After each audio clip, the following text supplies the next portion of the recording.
Candace Knight has always had a certain presence. Of course, fans mention how lovely she is. And of course, she's brought real charm and talent to the music she's done with her husband, Ritchie Blackmore. Of course, famous for Deep Purple and Rainbow and Blackmore's Night. But what people really talk about a lot, especially after they've met her, is that she's a very spiritual soul. She's an incredibly sensitive person who works really hard on her music. Candice is also a person that connects with her audience on a much deeper level. You can tell when you talk to her. Sea Glass is her brand new album. We're going to talk about a lot of songs on the record in this. But first, when I asked our audience, what do you want to ask Candace Knight? A lot of people said, well, can you maybe sort of kind of ask her about how Richie's doing? We reported on this last month that, Richie's an older man. When you get in your 80s, that happens, and he's got some things he's working on. So we're going to get that out of the way first. We ask her about her parents' reaction to meeting an older man, because there's an age gap there, and how Richie's doing physically. And then we're going to get into this beautiful album, Sea Glass. Candace Knight's our special guest on Rock History Music. How's Richie doing? Is he doing okay? Yes, he's good. There's a lot of medical stuff. He's 80. You know what happens? When you see him, you would never know that all of these medical issues are going on. Thank goodness. I want, it's great that he doesn't appear like maybe a typical, I don't know if there is a typical 80-year-old. I told you, I don't believe in numbers. So, it is what it is for each individual person, whatever. But he had a heart attack a couple of years ago. He's got 6 stents, a little tricky for him. But in my perspective, I mean, the music brings him such joy and such healing. So when he steps out on that stage, he's just doing what he loves to do. So Purpose, if it's right? literally just wherever we can drive to get out there and do it, then fine. I'm so blessed he's still doing what he loves. It's so important for him. How were your parents when you met Richie? The 80s was a very different time. I'm a 71 baby, right? So being born in 71, going through, and then the 80s it was different, than it is now. So saying things like, my daughter's 15 now. So when she hears the story of mom and dad and how we met, and I was 18 when I met Richie, I'm like, don't do that. Don't do that. Please give yourself some time to find yourself. And I can give all the right words as a mom to my children, but when I lived it, it was a different story. My parents, I don't think they knew what to think, honestly. But I do know, and what they have said repeatedly was it was more important to them that I was happy, and they saw my happiness. And that brings tears to my eyes as I even say it, because that's hard as a parent to not just shut the whole entire thing down and say, no, you're not seeing that person. He's so much older than you. I mean, on paper, Richie and I should not have worked in any way, shape, or form. The age difference, he's from England, I'm from here. He left school at 16. I am like, my mom was a teacher, my dad was a doctor, very academia based, like our worlds were so, I never left Long Island and he was around the world. And one of his favorite stories is when he met me, he said, I'm going to take you around the world with me. And I said, why? I've got everything I need on Long Island. Like everything's here. I've got the ocean, I've got the farmlands, I've got the best city in the world, I've got mountains, the Catskill Mountains, I've got, there's wineries out there, 24-hour convenience. Why would I? And then he took me around the world, and now he's like, and now you never want to stop traveling. Oh, yeah, there you go. It's true. He cursed me. But for them, they did actually, there was an infamous moment where I was supposed to have dinner with Richie at an Indian restaurant, and my mom drove me there. And we were supposed to meet Richie there. And she said to me, now you go and sit up there and I'm going to have a talk with this man. And she went and sat.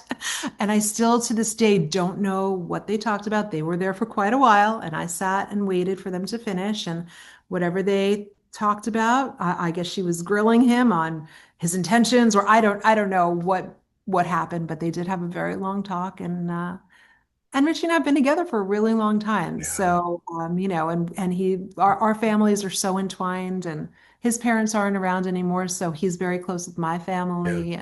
It's nice for him to have a strong family unit. I don't think he ever had that growing up, leaving the house basically at 16 and starting, traveling and working and touring and stuff. It's living out of hotel rooms. So I think when he started seeing what a real family was and could bring, you weren't so solitary and on your own anymore. You actually were part of a unit. I think that kind of added a new dimension to him. And I think he's comfortable now. He really loves that comfortable sense of seeing that strong family unit, which he never had that. Mindfulness. Yeah, Yes. very mindful. Well, you know what I was doing, especially in this album, someone asked me why it took 10 years to come out with this solo album or my next solo album, because I didn't realize as a mom and a working mom, but all moms are working moms, honestly, because it's a 24/7 job, as we know. My in that time frame, my children went from toddlers to teenagers. They're now towering over me, both of them, and they outgrow clothes and they go into my closet. So I've kind of tripled my wardrobe, which is nice. Most of it's sports stuff. But at the time when they were still little, and I say that by like referencing that when they were in elementary school, that's when we got hit with COVID.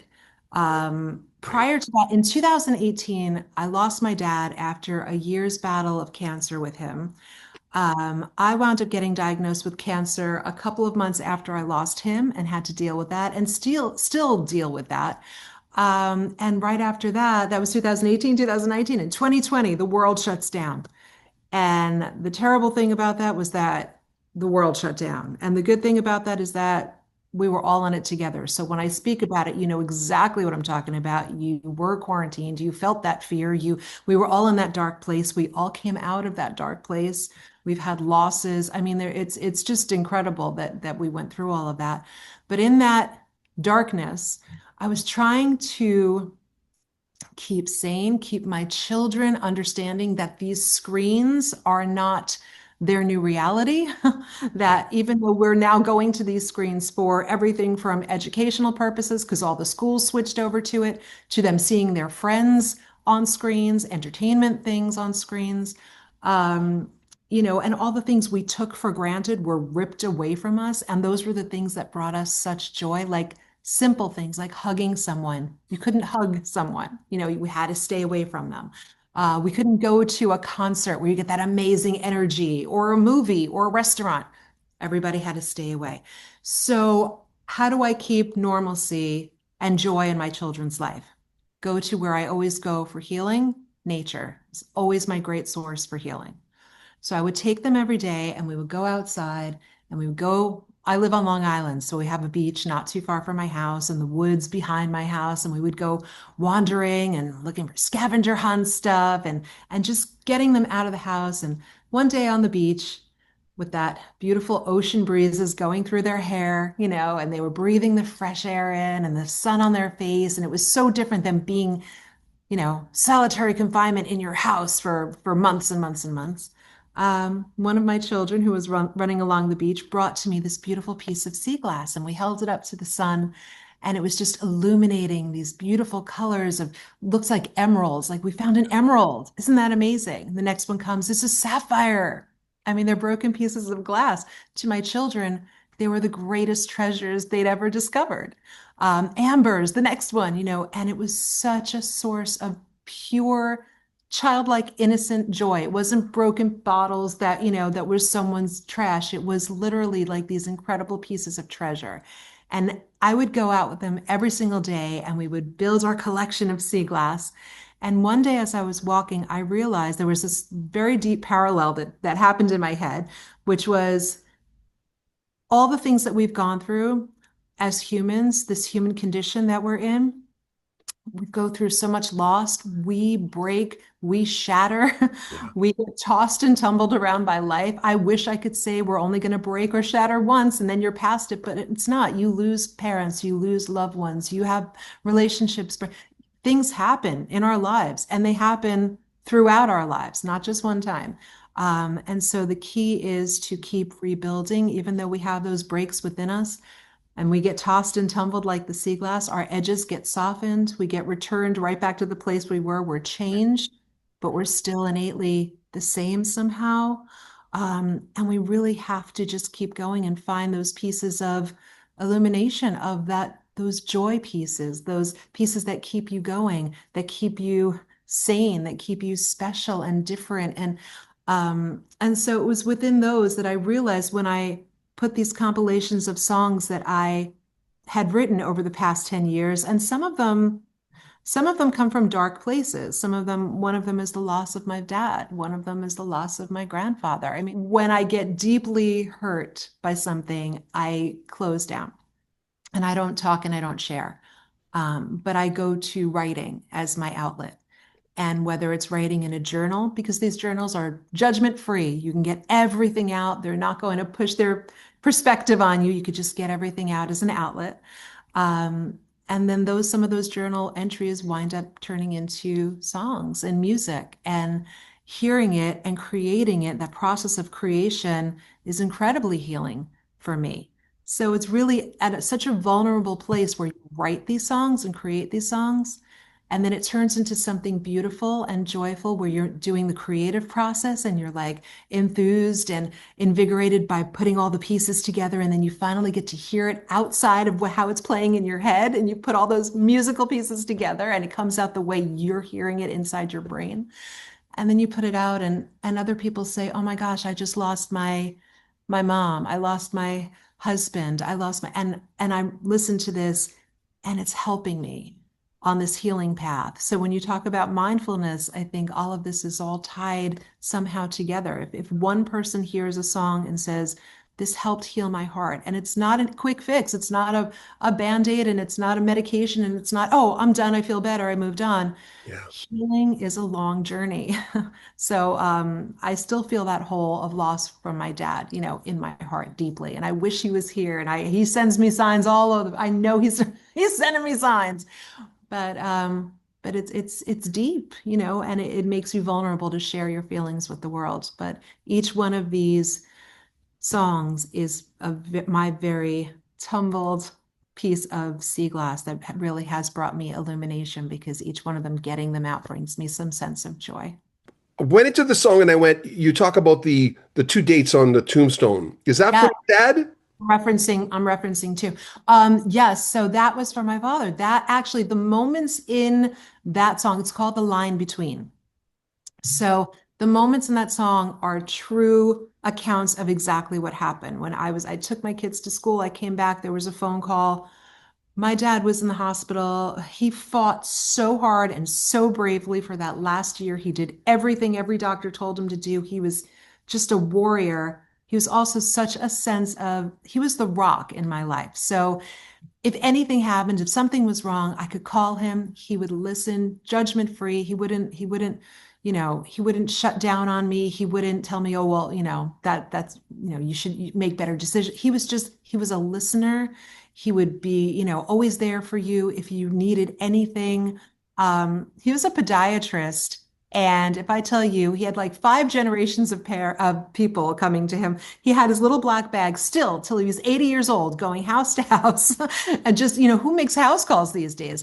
And people would pay him in whatever they had. A baker would have, like, pastries, and they would come to him with baker. They had he had crocheted toilet paper holders as payment. And my mom would say, "I don't think that the electricity company is going to accept these when we hand these in as payment." Yeah. But my dad would, because sometimes people couldn't afford it. He was just this incredible, amazing, amazing person.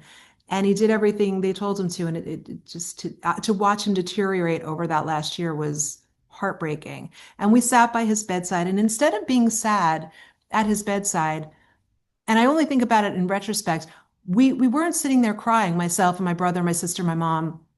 We sat there going, "Do you remember when this happened?" And it was all these stories, and we were laughing. And even though he was very deeply on morphine at that point, so he wasn't physically responsive, but we told stories sitting by his bedside for the last few days of his life where we were all just laughing. "Oh, do you remember this happened and that happened?"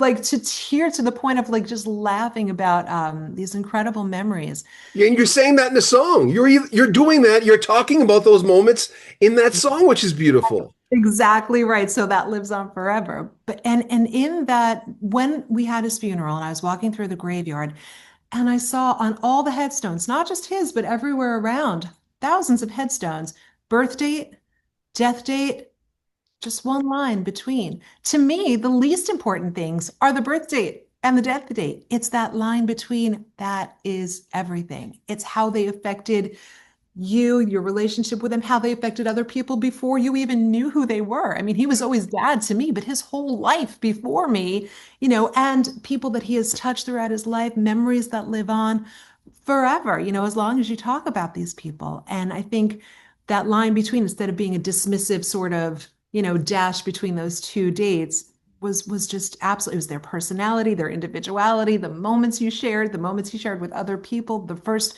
steps of his child, his first steps, his marriage. I mean, it all goes on and on. But you keep talking about these people, and they live on. The phrasing in "The Last Goodbye," which is a beautiful song, you have a way. I don't know if it's because of the Renaissance part, or I don't know where you picked it up, but when you sing that song, I knew there are battles to face in life. I just never thought this. And then you double down in good phrasing. They'd be against you. That. See, I pay attention. I'm a big Sam Cooke fan. Rod Stewart had said he's a big Sam Cooke fan. Mark Jordan, who wrote "Rhythm of My Heart." Uh, where did you learn to phrase like that? When I write songs with Blackmore's Night, Richie comes up with the melody.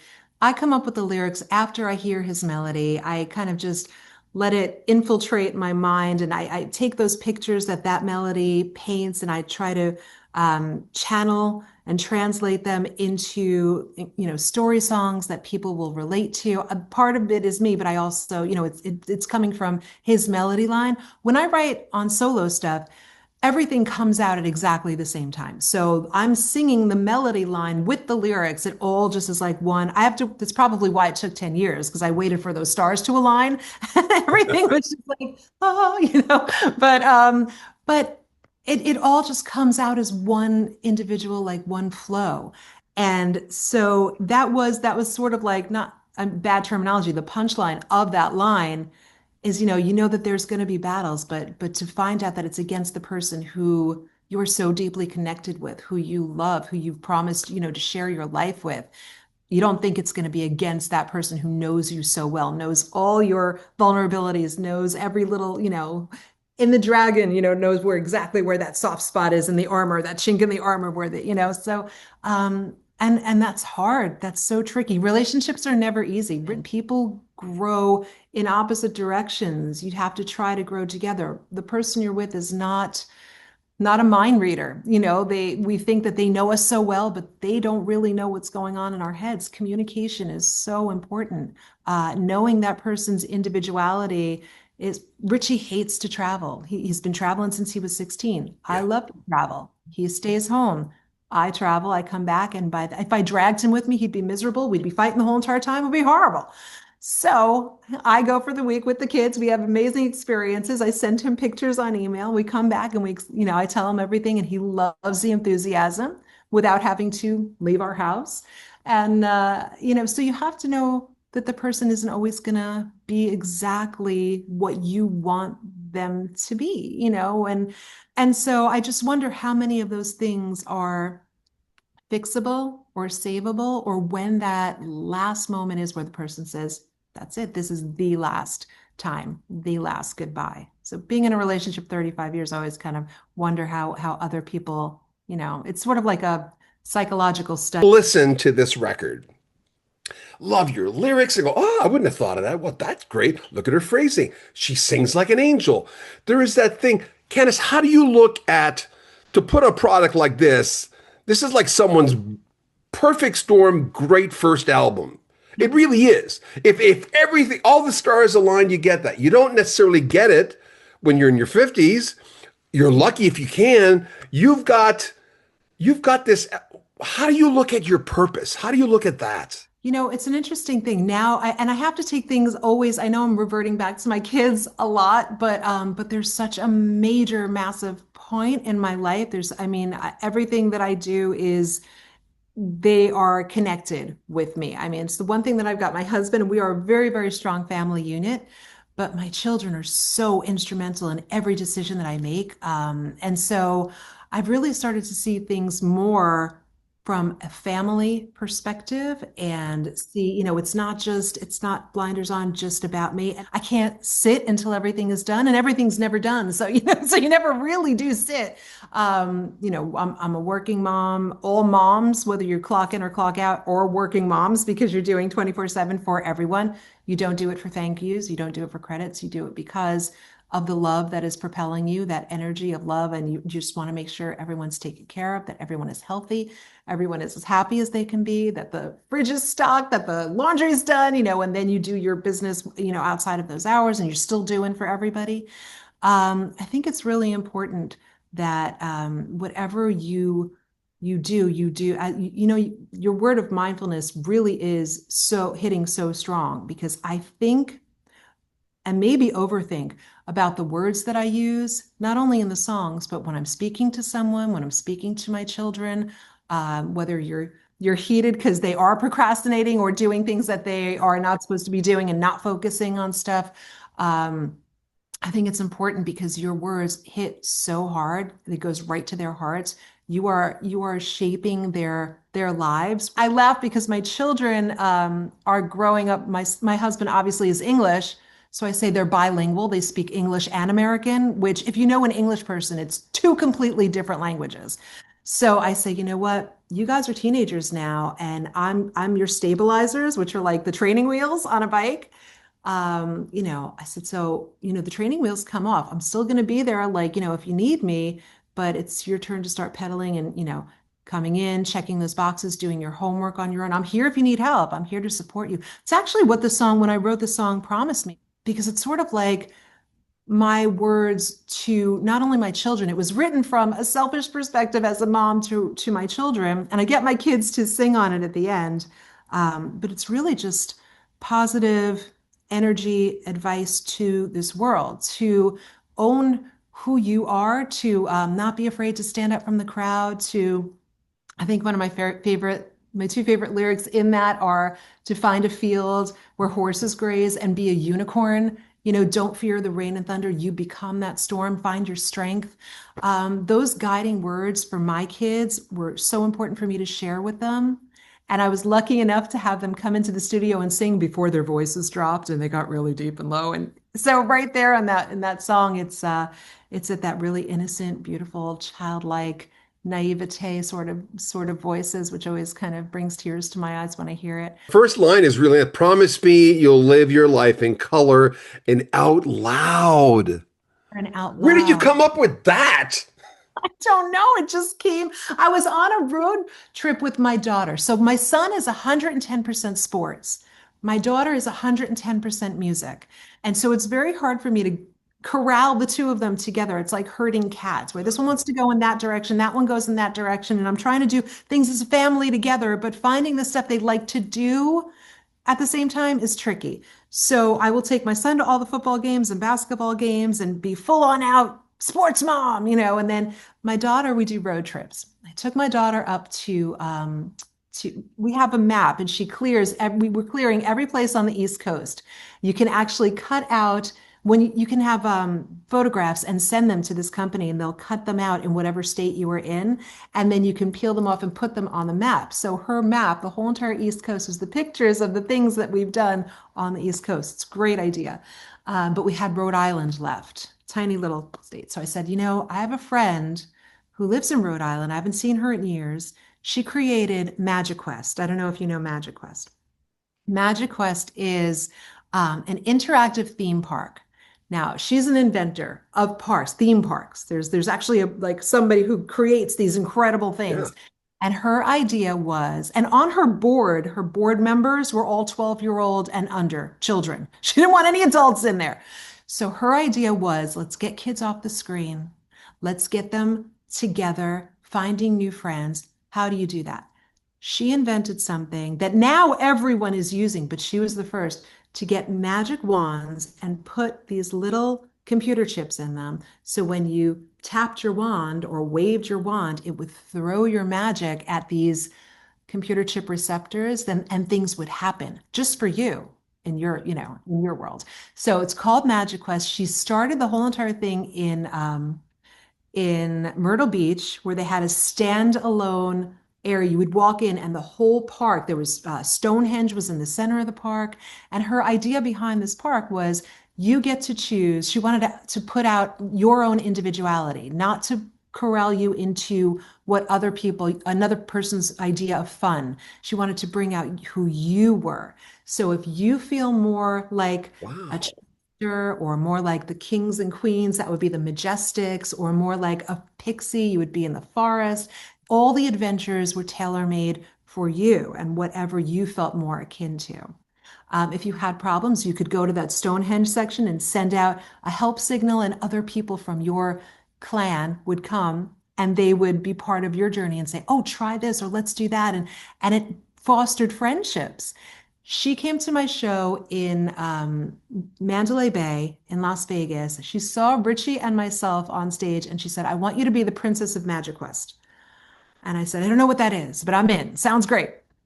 And she made me interactive on these interactive theme park screens. A big tapestry of me would come to life and welcome the Magi into my kingdom and tell them they have to get this rune of Andover, and I would reward them. And but it was an incredible idea. We went to her house, this magical place in Rhode Island, my daughter and I, and she had something called, she asked us if we ever saw a show by Pink. It was a documentary. So it was called All I Know So Far.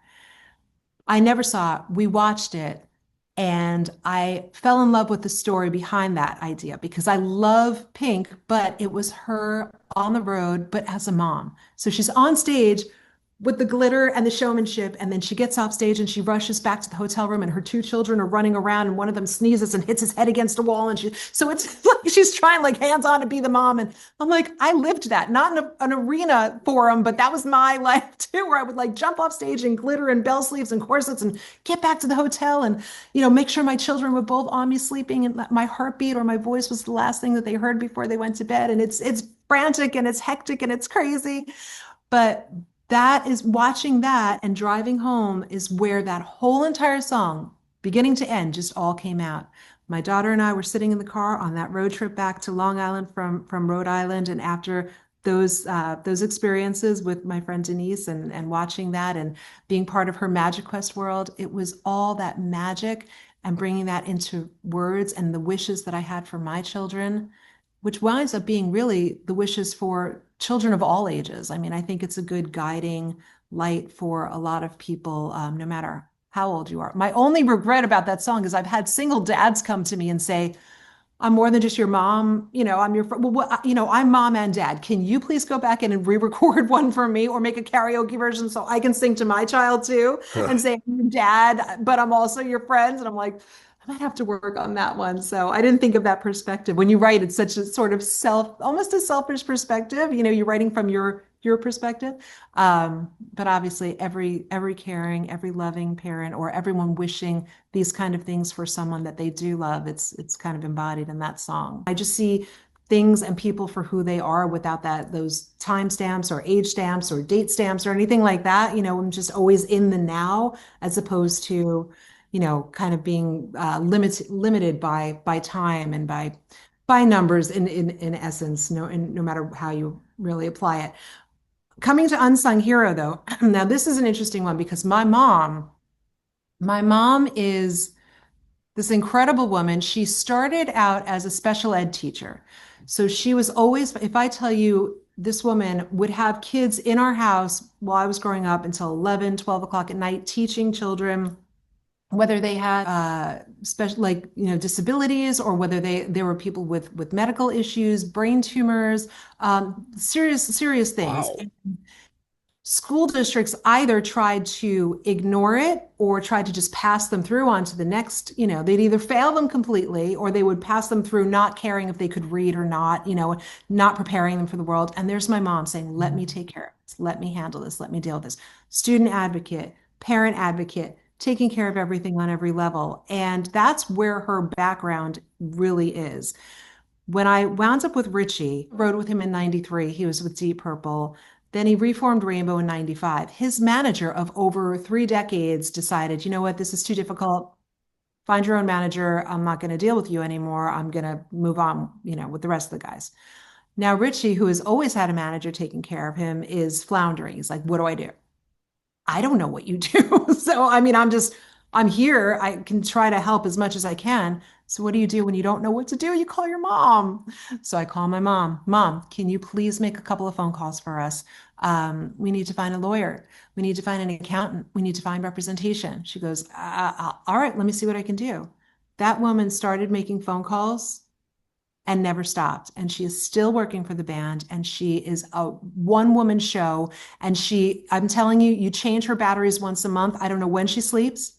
She reads all of the contracts for the lawyers and is telling them no cross collateralization here. She knows all of the terms and she's never schooled in it. She just has learned it over the years. She's going over royalties for the publishing companies, for the accountants. She's bringing things to, I mean, and Richie, in Wow. all honesty, Richie and myself, and she does it completely focused, family based, 100% driven by her heart, by what's right, which is so hard to find someone in this world. Forget about this industry. It's nearly impossible with all the sharks, swimming around. But Richie has never, in his past years, owned more of his rights than he has since my mom started taking over and helping out with everything. She's gotten out there when we've gotten to places. We pull up, for an example, in Italy, and we're told that, oh yeah, there's posters all over the streets. Everyone knows you're coming. We pull up, there's no posters, nobody knows. And she gets out there at 11 o'clock at night with duct tape in the rain and bringing a roadie with her, and they're putting up posters in the rain. She comes in soaking wet to the hotel.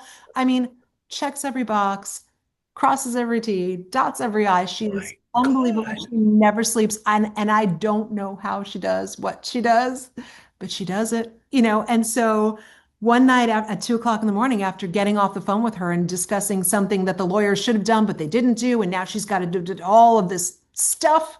Now she has to redo it. Um, I said, you know what? I wrote the song like that in 5 minutes. And I called her back. I said, I just wrote a song for you. And she's like, all right, let me just finish what I have to do. Still going. She's 80 years old. And so I wrote the song. I went in, I recorded the song. And then when I recorded it, I heard other women saying, oh my God, that sounds like you. Or, oh my God, that sounds like me. Like I'm going through this too. As women, as you know, like and talk about those dragons. A lot of those dragons that she's dealing with are in the music industry we were talking about, like the business people, the people that go against you, and she's human. She breaks occasionally, she's vulnerable occasionally. We are fierce and we will do anything for our family, but we're fragile too. And a lot of people, we don't show our fragile part because it shows a lot of people think that that's weakness. So, that's why they call us the mama bears, like you don't mess with my kid, you don't mess with my family, you don't mess with my husband, or our own dragons come out. But she's incredible. And after writing this, I saw parts of me in there. And then my backing singer saw parts of herself in there. And then my violinist was like, that's me too. And the more I heard, the more women said, oh my gosh, this song was written for me. And it wound up becoming sort of this little anthem for It is an women anthem. that we do. Yeah, the unsung heroes. Because honestly, like I said, we don't expect thank yous. We don't expect the credit. It would be nice, but we don't expect it.